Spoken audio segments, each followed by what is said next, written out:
All right, we're going to review real quick because it has been 4 days since we read. Let's see. All right. Oh, Willie Mae told us about Cricket. Remember who Cricket is? No. Her little bird. Because he asked her, do you think that animals mind being locked up? Do you think it bothers them? Yes. Okay. And then remember, I asked this really high level, deep thinking question. I asked you, what does she mean when she says, who don't know something in a cage? And we kind of made predictions about what that might mean. Maybe that means she knows about the tiger. Maybe that means she feels like she's in a cage, like being stuck at the motel, something like that. Okay. Can I have my microphone? Okay, I need your voice off. 3, 2, 1. Thank you. Okay. Whoop. There is. I'm just gonna have to wait. Leave it there and leave it still. Okay. Thank you.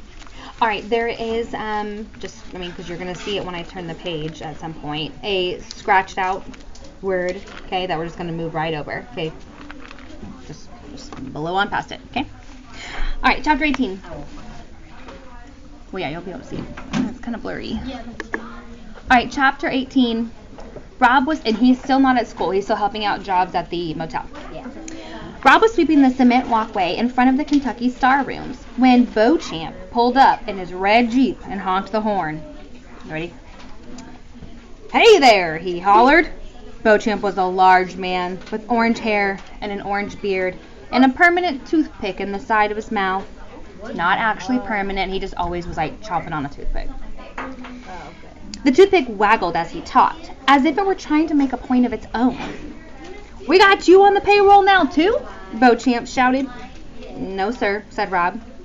All right, hooted Beauchamp. He hopped out of the Jeep. Got you working for free. That's what I like to hear. Yes, sir, said Rob. Ain't you supposed to be in school? Or you done graduated already? The gold chains buried deep in Beauchamp's orange chest hair winked at Rob. I'm sick, said Rob.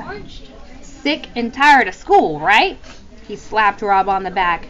Don't got a mama putting down the rules for you, do ya? Get to make your own rules. Not me, said Beauchamp. He jerked his head in the direction of the motel office, where his mother, Ida Bell, worked at the front desk. He winked at Rob and then looked to the left, then right. Look here, he said in a quieter voice. Got me a number of deals going on right now. A few more than I can properly handle. I wonder if a smart boy like yourself wouldn't be looking for a way to pick up some extra spending money. He didn't wait for Rob to answer. Let me tell you what I got cooking. You like animals? Rob nodded. Of course you do, said Beauchamp, nodding with him. What boy don't? You like wild animals? Rob's heart skipped. He suddenly knew where Beauchamp was headed.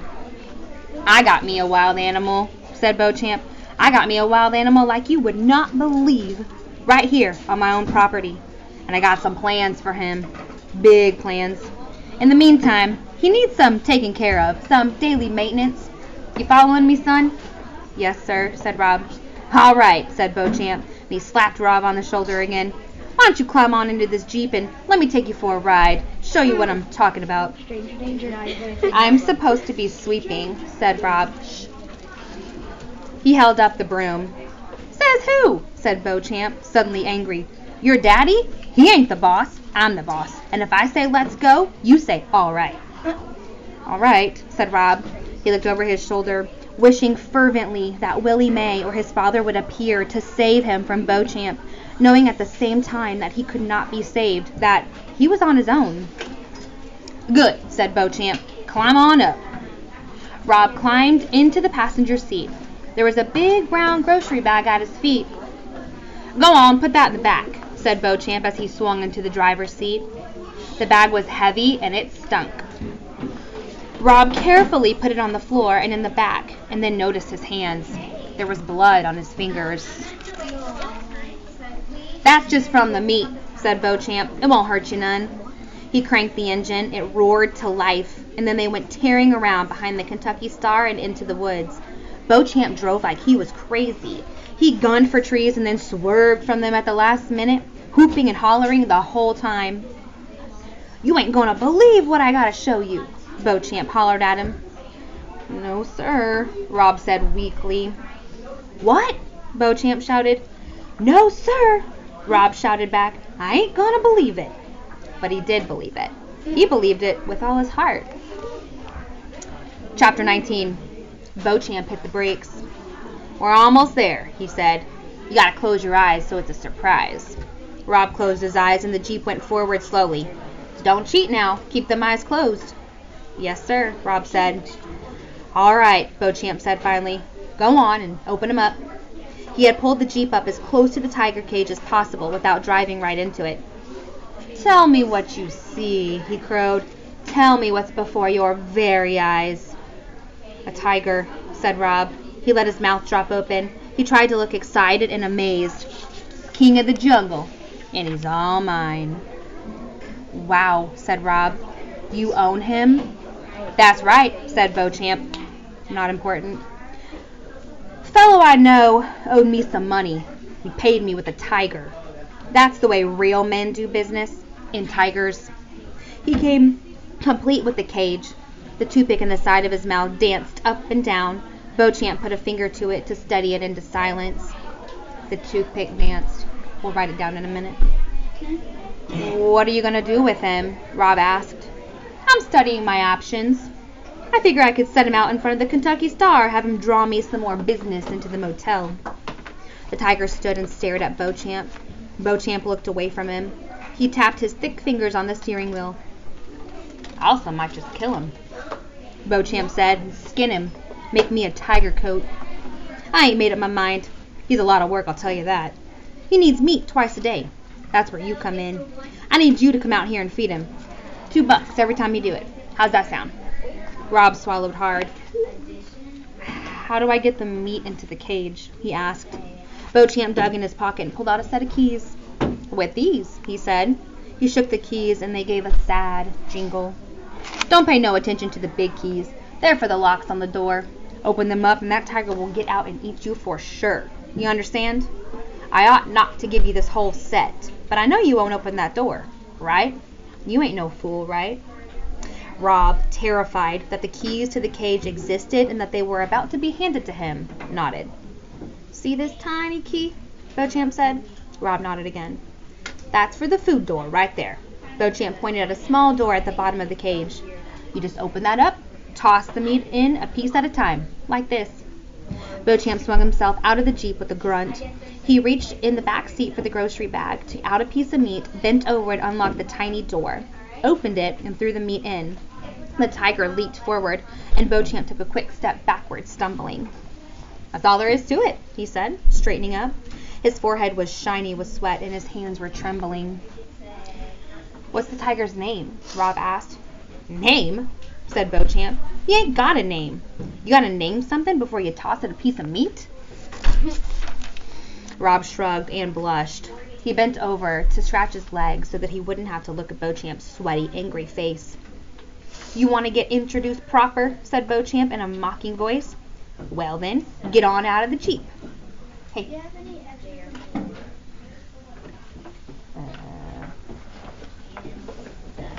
Yeah, I guess. I can't think of what we're doing. Yeah. You can use someone's. Here, Brinkley. Thanks. Rob climbed down. Beauchamp grabbed a hold of the fence and shook it. The tiger looked up from his meat. His muzzle was red with blood. Right, that's like his nose, this like snout. He stared at Beauchamp with a fierce look in his eyes that was familiar to Rob. "Hey," Beauchamp shouted. "You see this boy right here?" He pointed at Rob. "He's your meal ticket, not me. It's this boy. He's got the keys now. Understand? I don't got them no more. This boy's got them. He's your boy." The tiger stared at Beauchamp a minute more, and then he slowly lowered his head and started back to work on the meat. "Now you two know each other," said Beauchamp. He pulled a tattered bandana from his pocket and wiped the sweat off his forehead. On the hair-raising ride back to the Kentucky Star, Rob realized who the tiger's stare reminded him of. It was Sistine. He knew that when he told her he had the keys to the cage, her eyes would glow with that same fierce light. He knew that she would insist that now they had to let the tiger go. Okay, chapter 20. The last thing Beauchamp said to him was, "Don't forget now, this is our business deal. It don't concern nobody else. You take that bag of meat and hide it somewhere, and I'll bring you some more meat tomorrow. In the meantime, you keep your mouth shut." At 3 o'clock, the school bus pulled up, belching and gasping and sighing. Norton and Billy Threemonger started pelting Rob with date palms before the bus even came to a complete stop. The bus door opened and Sistine came running toward him, dodging the dates, looking as serious as a soldier on a battlefield. What's that? Simile. Very good, Caleb. "Let's go see the tiger," she shouted at him. Rob was dismayed in disbelief to see that she was still wearing his shirt and jeans. "Where's your dress?" he blurted. "In here," she said. She held up the same grocery bag that he had given her the night before. "I changed as soon as I got out of the house. My mother doesn't know. I found a book in the library today and read about big cats. Do you know that panthers live in the woods here? We could set the tiger free and he could live with them. Come on," she said. She started to run. Rob ran too, but the keys to the cage felt heavy in his pocket, and they bumped against his leg and slowed him down so that Sistine beat him there. Why do you think the keys feel heavy in his pocket? I don't think it means literally. Like, keys could be heavy, but what do you think it means? Donovan? Like, he's been just hanging around for so long. Maybe. I don't know if it means literally, though. Imani? Because that Sistine might know, or might wonder if he has the keys or not. Okay. Brinkley, what do you think? He's kind of thinking it's maybe the wrong thing to do. Okay, maybe it's like it's heavy in his pocket because it's like heavy weighing on his heart. Like, is this what we should be doing? Okay, let's see. When he arrived, so she got there first. When he arrived, she was standing pressed up against the fence, her fingers wrapped in the chain link. "Tigers are endangered species, you know," she said. "It's up to us to save him." "Watch out, he don't attack you," Rob said. "He won't. Tigers only attack people if they're desperately hungry." "Well, this one ain't hungry." "How do you know?" Sistine asked, turning around and looking at him. "Well," said Rob, "he ain't skinny, is he? He don't look starved." Sistine stared at him hard, and Rob opened his mouth and let the word fall out. "Keys," he said. Every secret magic word he had ever known, tiger, cancer, Caroline, every word in his suitcase seemed to fall out right in front of him when he stood before Sistine. "What?" she said. "Keys," he said again. He cleared his throat. "I got keys to the cage." "How?" "Beauchamp," he told her. "He hired me to feed his tiger and gave me the keys." "All right," said Sistine. "Now all we have to do is open the locks and let him go." "No," said Rob. "Are you crazy?" she asked him. "It ain't safe. It ain't safe for him. My friend Willie Mae, she had a bird and let it go, and it just got ate up." "You're not making sense," she told him. "This is a tiger, not a bird. And I don't know who Willie Mae is, and I don't care.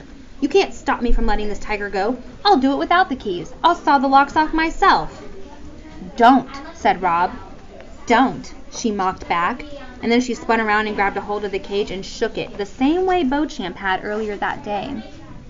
"I hate this place," she said. "I can't wait for my dad to come and get me. When he gets here, I'm going to make him come out here and set this tiger free. That's the first thing we'll do." She shook the cage harder. "I'll get you out of here," she said to the pacing tiger. "I promise." She rattled the cage as if she were the one who was locked up. The tiger paced back and forth without stopping. "Don't," said Rob. But she didn't stop. She shook the cage and beat her head against the chain link. And then he heard her gasp. He was afraid that maybe she was choking. He went and stood next to her, and he saw that she was crying. Crying. Sistine. He stood beside her, terrified and amazed. When his mother was alive, when he still cried about things, she had been the one to comfort him. She would cup her hand around the back of his neck and say to him, "You go on and cry. I got you. I got a good hold of you." Before Rob could think whether it was right or whether it was wrong, he reached out and put his palm on Sistine's neck. He could feel her pulse, beating in time with the tiger's pacing. He whispered to her the same words his mother had whispered to him. "I got you," he told her. "I got a good hold of you." Sistine cried and cried. She cried as if she would never stop, and she did not tell him to take his hand away. Okay, can you stop? Why